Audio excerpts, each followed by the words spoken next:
Assalamualaikum warahmatullahi wabarakatuh. Kami dari kelompok 8 akan memaparkan materi mengenai monitoring dalam penelitian tindakan kelas atau PTK. Baik, di sini saya Jimmy Susanti sebagai moderator dan penyaji dan rekan-rekan saya yaitu yang pertama ada Putu Jodi Nugraha sebagai penyaji dan yang kedua ada Nindi Ayu Saputri sebagai penyaji dan Reski Mutiara Putri sebagai penyaji. Di sini saya akan membacakan pengertian monitoring.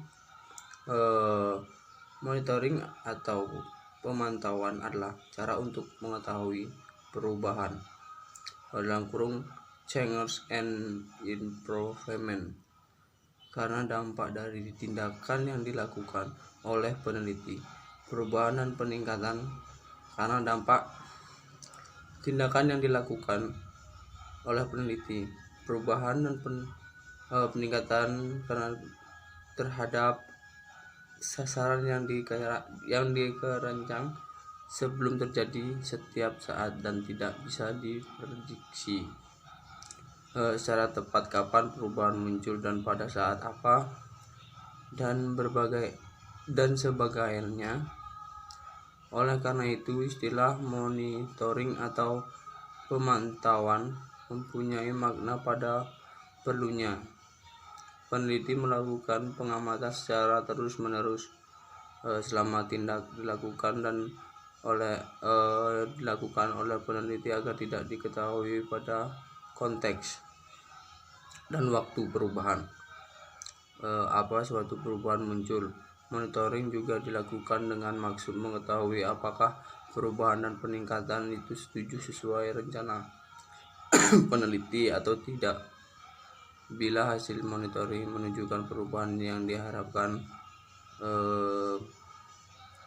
belum terjadi dan terekam, misalnya ada beberapa prosedur tindakan yang tidak tegar, sebaiknya maka harus dilakukan refleksi untuk kemudian dilakukan perancangan ulang dengan memperbaiki rencana awal agar tujuan tercapai. Oleh karena itu, istilah monitoring merupakan kosakata dalam PTK yang harus selalu digunakan sebagai pengganti istilah pengumpulan data meskipun kedua istilah sama pengertiannya, tetapi istilah monitoring lebih memiliki makna dalam konteks PTK karena yang diukur adalah proses. Baik, di sini saya akan menjelaskan mengenai sasaran monitoring dalam penelitian tindakan kelas atau PTK. Monitoring dilakukan untuk melihat dampak atau efek dari tindakan yang diberikan dalam penelitian tindakan kelas atau untuk merekam kejadian atau kondisi di dalam kelas yang sedang melakukan perbaikan melalui penelitian tindakan kelas atau PTK. Objek yang harus dipantau itu bukan hanya dalam proses pembelajarannya saja, tetapi juga kondisi lingkungan sekolahnya. Jadi, dalam hal ini berarti tujuan dari monitoring yaitu mengamati dampak tindakan pada perubahan tingkah laku siswa, terus pembelajaran yang dilakukan oleh guru, dan situasi saat proses pembelajaran berlangsung. Di sini saya akan memaparkan materi tentang poin C, yaitu metode monitoring. Metode monitoring dalam PTK, monitoring sebagai bentuk langkah pengumpulan data. Maka monitoring memerlukan metode dan instrumen tertentu. Macam metode dan instrumen yang diperlukan disesuaikan dengan macam data yang ingin diperoleh atau dikumpulkan. Beberapa metode pengumpulan data yang dapat diterapkan untuk PTK mencakup 4 metode, yaitu observasi, tes, kuesioner, dan interview. Yang pertama yaitu observasi. Observasi merupakan teknik yang sering digunakan untuk mengamati dampak perubahan tingkah laku siswa setelah tindakan dilakukan. Teknik ini harus dilengkapi dengan lembar observasi atau observasi sheet agar keakuratan observasi dapat terjaga. Lembar observasi dalam PTK diusahakan tidak terlalu rumit dan jumlah butir perlu dibatasi sampai kurang lebih 10-15 butir saja agar mudah dilakukan oleh peneliti. Observasi sebagai salah satu metode pengumpulan data dapat dikelompokkan menjadi 3, yaitu observasi kinerja guru atau observing teacher, observasi kelas atau observing classroom, dan observasi perilaku siswa atau observing student. Perilaku siswa mencakup aktivitas dan kinerja siswa dalam kegiatan belajar. Yang kedua yaitu wawancara atau interview. Digunakan bila peneliti ingin mengungkap lebih dalam tentang proses berpikir siswa, latar belakang, alasan argumen dari pilihan siswa, konstruksi pengetahuan dan sikap yang telah terbangun, dan lain-lain. Wawancara dilengkapi dengan panduan wawancara atau interview guide agar tidak terlewatkan informasi yang akan ditanyakan. Yang ketiga yaitu angket atau kuesioner, merupakan teknik memperoleh data dengan memberikan daftar pertanyaan tertulis yang harus direspon oleh responden. Ada dua macam angket, yaitu angket terbuka dan angket tertutup. Angket terbuka bila peneliti memberi kesempatan kepada responden untuk memberikan respon secara bebas, sedangkan angket tertutup bila peneliti telah membuat pilihan dan responden tinggal memilih di antara pilihan tersebut. Metode angket atau kuesioner dan interview oleh beberapa ahli lebih dimaksudkan sebagai langkah triangulasi atau cross-check terhadap hasil pengukuran melalui metode lain. Dalam hal ini, observasi dan tes oleh karenanya yang direkam melalui dua metode ini adalah hal-hal yang lebih spesifik dan mendalam. Yang keempat yaitu tes. Metode tes lebih dimaksudkan untuk melihat dampak tindakan hasil belajar siswa. Metode tes mencakup pretest, post-test, tes diagnostik, dan tes kinerja. Tes diagnosis dalam pretest dilakukan sebelum implementasi tindakan. Tes diagnosis dilakukan untuk menemukan kesulitan-kesulitan yang mungkin dihadapi siswa. Pretest lebih diarahkan untuk mengukur penguasaan awal atas materi pelajaran. Post-test dan kinerja yang dilakukan setelah implementasi tindakan untuk mengukur penguasaan materi pelajaran dan penguasaan keterampilan atau kinerja lainnya. Di sini saya akan menjelaskan poin D mengenai proses monitoring dalam PTK. Monitoring merupakan salah satu fungsi meneliti dalam penelitian tindakan kelas yang bertujuan untuk mengenali dan mengevaluasi perkembangan yang terjadi dengan adanya tindakan, sehingga dapat kita ketahui bahwa pelaksanaan PTK sudah sesuai dengan rencana awal atau tidak, dan sudah mengalami perubahan menuju diadakannya PTK ataupun tidak. Instrumen yang dibutuhkan dalam penelitian tindakan kelas harus sesuai dengan prosedur dan langkah dalam PTK. Adapun instrumen untuk mengukur keberhasilan tindakan dapat dilakukan dari dua sisi, yaitu sisi proses dan sisi yang diamati. Sisi proses. Dari sisi proses, bagian alirnya, instrumen dalam PTK harus dapat menjangkau masalah yang berkaitan dengan input atau kondisi awal, proses saat berlangsung, dan output ketika hasil.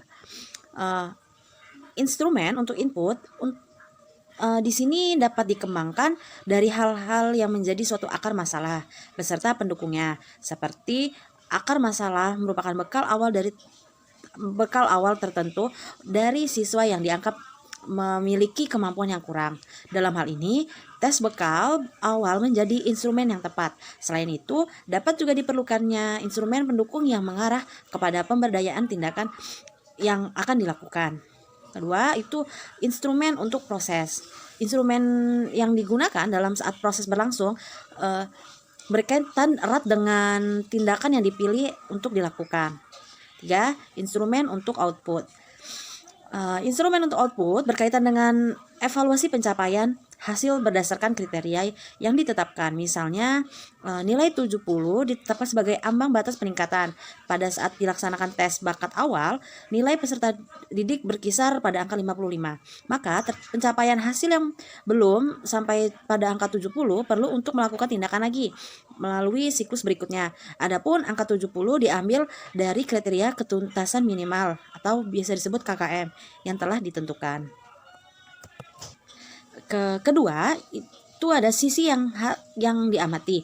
Sisi hal yang diamati ini adalah instrumen dari sisi hal yang diamati. Dan dari segi hal yang diamati ini, instrumen dapat dikelompokkan menjadi 3, yaitu yang pertama, pengamatan terhadap guru atau biasa disebut observing teachers.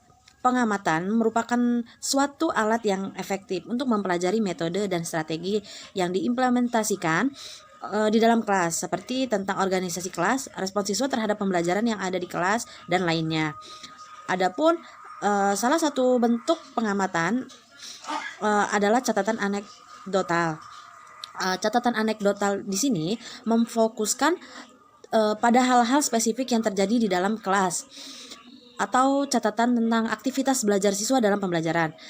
Dan catatan anekdotal ini mencatat suatu kejadian yang ada di dalam kelas secara informal dan memuat deskripsi terperinci yang mengenai peristiwa yang terjadi di kelas. Kedua, itu ada pengamatan terhadap kelas, biasa disebut observing classroom. Catatan anekdotal dapat dilengkapi sambil melakukan pengamatan tentang segala kejadian yang ada di kelas. Pengamatan ini dapat mengungkapkan praktik pembelajaran yang menarik di kelas. Di samping itu, pengamatan ini juga dapat menunjukkan strategi yang digunakan oleh guru dalam menangani kendala dan hambatan pembelajaran yang terjadi di kelas. Catatan anekdotal kelas meliputi deskripsi tentang lingkungan fisik kelas, tata letak, dan manajemen kelas. Yang ketiga, itu ada pengamatan terhadap siswa atau observing student. Pengamatan ini terhadap perilaku siswa dapat mengungkapkan berbagai hal yang menarik. Masing-masing siswa dapat diamati secara individual atau berkelompok sebelum berlangsung dan sesudah proses belajar mengajar. Perubahan pada setiap individu juga dapat diamati dalam kurun waktu tertentu, mulai dari sebelum dilakukan tindakan, saat tindakan diimplementasikan, dan setelah tindakan selesai dilakukan. Baik, selanjutnya ada beberapa model pengamatan terhadap perilaku siswa yang diusulkan oleh Reed and Burgerman pada tahun 1992 yang dapat digunakan untuk penelitian tindakan kelas atau PTK, yaitu ada 8. Yang pertama ada tes diagnostik, yang kedua ada catatan anekdot perilaku siswa, yang ketiga ada format bayangan, yang keempat ada kartu profil siswa, yang kelima ada tabel deskripsi siswa, dan yang keenam ada sistem coding partisipasi siswa, dan yang ketujuh ada pedoman wawancara untuk refleksi, dan yang terakhir atau yang kedelapan yaitu ada sosiogram. Baik, sekian pemaparan dari kelompok kami. Jika ada salah kata kami mohon maaf, dan kepada Allah kami mohon ampun. Terima kasih. Wassalamualaikum warahmatullahi wabarakatuh.